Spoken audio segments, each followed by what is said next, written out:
Hello my dear student, welcome back to competitive guider channel में आप सभी का स्वागत है। आज के इस वीडियो में हम लोग देखने वाले हैं क्लास 7th का साइंस चैप्टर नंबर 2, जिसका नाम है जंतुओं में पोषण। तो इस चैप्टर का हम लोग अति लघुतरीय और लघुतरीय दोनों प्रश्न आज की इस वीडियो में देखने वाले हैं। ये जो सीरीज चल रहा है वो भारतीय भवन बुक से रिलेटेड चल रहा है, तो आप सभी चैनल पर बने रहें।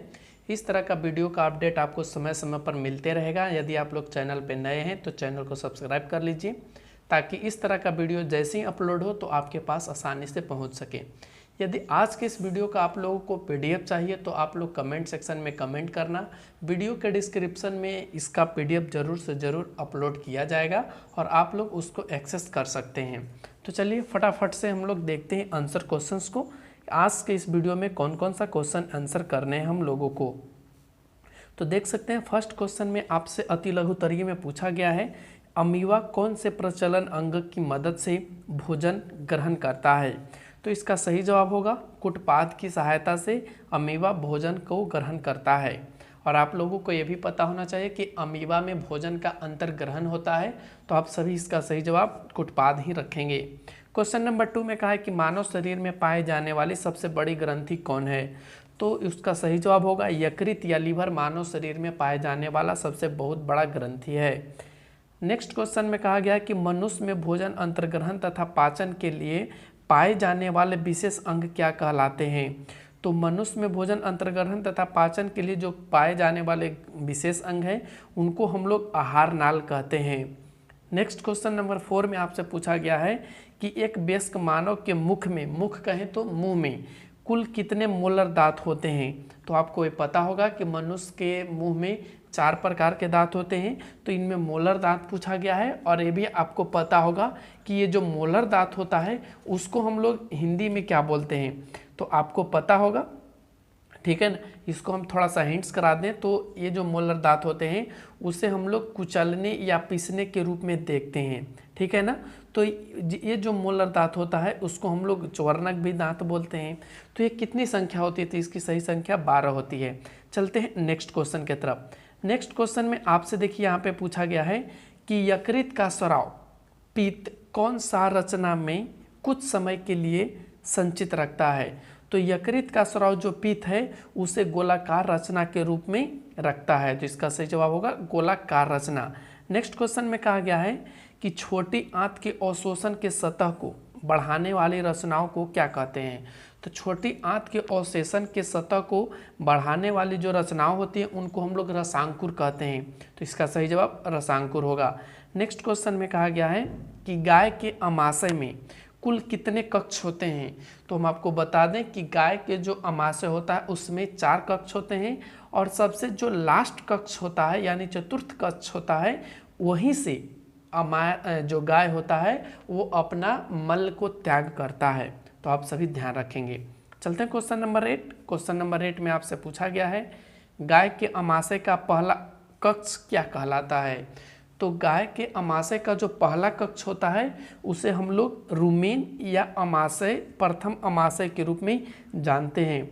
हम ये भी आपको समझाना चाहेंगे कि जो गाय का अमाशय होता है प्रथम कक्ष, उसमें भोजन गाय बिना पचाए हुए, यानी जैसे ही वो खाता है तो हल्का उसको चबा करके उसमें जाकर वो स्टोर करता है, और उसके बाद वो फिर से जुगाली करते समय उसको बाहर निकालता है, और निकालने के क्रम में उसे फिर से चबाता है, और अंत में वह चतुर्थ जो कक्ष होता है उसमें वो ले जाके भोजन को बाहर, जो अवशिष्ट पदार्थ होता है उसको वो बाहर निकाल देता है।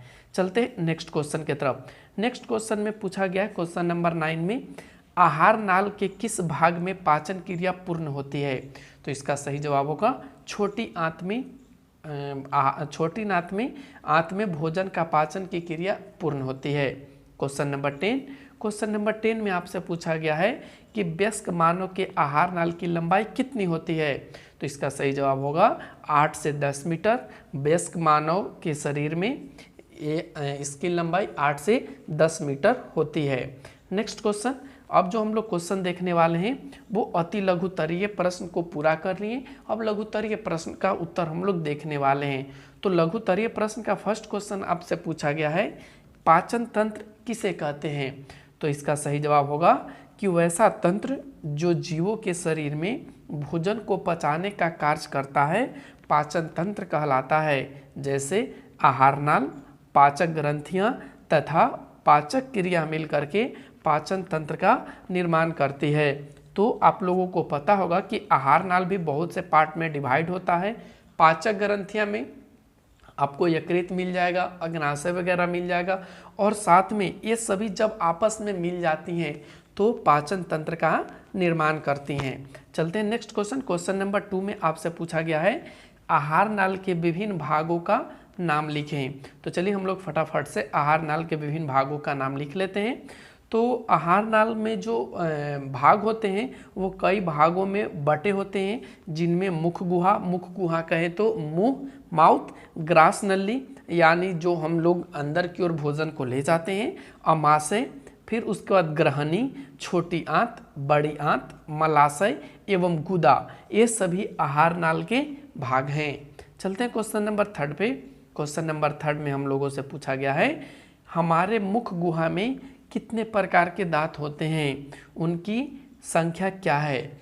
तो हमारे मुख गुहा में दांतों की संख्या कितनी होती है, 32 होती है, और ये 4 प्रकार के होते हैं। हमने यहाँ लिखा भी है हमारे मुख गुहा में 4 प्रकार के दांत होते हैं, इनकी संख्या 32 है। चारों की बात कर लें तो एक तो आपका कृंतक होता है, रदनक होता है, चौर्नक होता है और अग्रचौर्नक होता है। अगर हम लोग इसको इंग्लिश में बात करें तो इंग्लिश में इनको कहा जाता है इंसाइजर, केनाइन, प्रीमोलर और मोलर। ये सभी दांत के ही प्रकार हैं। चलते हैं क्वेश्चन नंबर 4 पे। क्वेश्चन नंबर 4 में आपसे पूछा गया है यहाँ पे हमारे शरीर में पोषण किन किन चरणों में पूर्ण होता है। तो इसका सही जवाब होगा कि हमारे शरीर में पोषण 5 चरणों में पूर्ण होता है। एक तो आंत्रग्रहण यानी हम लोग भोजन को अंदर ले जाते हैं, पाचन यानी हमारे जो शरीर में जो पार्ट्स हैं जो भोजन को पचाने का कार्य करते हैं, उसके बाद अवशोषण, हम लोग भोजन से प्रोटीन को अवशोषित करते हैं और जो बाकी चीज़ होता है उसको हम लोग छोड़ देते हैं, स्वांगीकरण, और लास्ट में जो अवक्षेप के रूप में या कह सकते हैं अपशिष्ट पदार्थ के रूप में या कह सकते हो मल के रूप में जो बचता है वो शरीर के बाहर निकाल दिए जाते हैं और उसे हम लोग बहिष्करण कहते हैं। तो इन सारे तरीकों से हमारे शरीर में पोषण की क्रिया फिनिश हो जाती है, पूर्ण हो जाती है। चलते हैं क्वेश्चन नंबर 5 पे। क्वेश्चन नंबर 5 में हमसे पूछा गया है कि यकृत या अग्नाशय नामक ग्रंथि कहाँ स्थित होते हैं, इनके क्या कार्य होते हैं। तो यकृत जो स्थित होता है वह उदर गुहा कहें तो पेट, ठीक है ना, पेट के ठीक ऊपर स्थित होता है, जबकि अग्नाशय अमाशय के ठीक नीचे स्थित होता है। यकृत पित्त का स्राव करता है, जबकि अग्नाशय अग्नाशयी रस का स्राव करता है, और इनके द्वारा बहुत से क्रियाएं होती हैं। तो आप इसको डिटेल से चैप्टर जैसे ही पढ़ाया जाएगा तो आप वहाँ इसको अच्छे से समझ सकते हैं। चलते हैं उसके बाद क्वेश्चन नंबर 6 पे। क्वेश्चन नंबर 6 में हम लोगों से पूछा गया है कि पचे भोजन के अवशोषण से आप क्या समझते हैं, यह क्रिया कहाँ होती है। तो इसका उत्तर हो जाएगा कि छोटी आंत की दीवार अपनी गुहा से पचे हुए भोजन को सोखकर इन रक्त कोशिकाओं को रक्त में पहुंचा देती है। यह क्रिया अवशोषण कहलाती है। और इसका सही जवाब होगा, एक और क्वेश्चन है कि यह क्रिया कहाँ होती है। तो आपको पता होना चाहिए कि ये जो क्रिया होती है वो छोटी आंत में होती है। तो आप यहाँ से लिख लेंगे छोटी आंत में। चलते हैं क्वेश्चन नंबर 7 पे। क्वेश्चन नंबर 7 में कहा है कि मानव आहार नाल में सेलुलोज नामक कार्बोहाइड्रेट का पाचन क्यों नहीं होता है, जबकि गाय भैंस में होता है। तो इसका जो उत्तर होगा वो होगा कि मानव के आहार नाल में सेलुलोज को पचाने में मदद करने वाले बैक्टीरिया या इसे पचाने वाले एंजाइम नहीं होते हैं, इसलिए मानव के आहार नाल में सेलुलोज का पाचन नहीं होता है, जबकि गाय या भैंस में सेलुलोज को पचाने वाले बैक्टीरिया या एंजाइम उपलब्ध होते हैं, इसलिए गाय या भैंस में सेलुलोज का पाचन अच्छे से हो जाता है। तो यहाँ तक कि हमने इस चैप्टर का लघुतरीय और अति लघुतरीय प्रश्न को फिनिश कर दिया। अगले वीडियो में हम लोग दीर्घोत्तरीय प्रश्न भी देखेंगे। तो आप सभी इस तरह के वीडियो का अपडेट पाने के लिए चैनल को सब्सक्राइब जरूर से ज़रूर कर लें, ताकि आपको इस तरह का वीडियो का नोटिफिकेशन मिलते रहे। तो thanks for watching, take care, bye bye. फिर मिलते हैं अगले वीडियो अगले कंटेंट के साथ।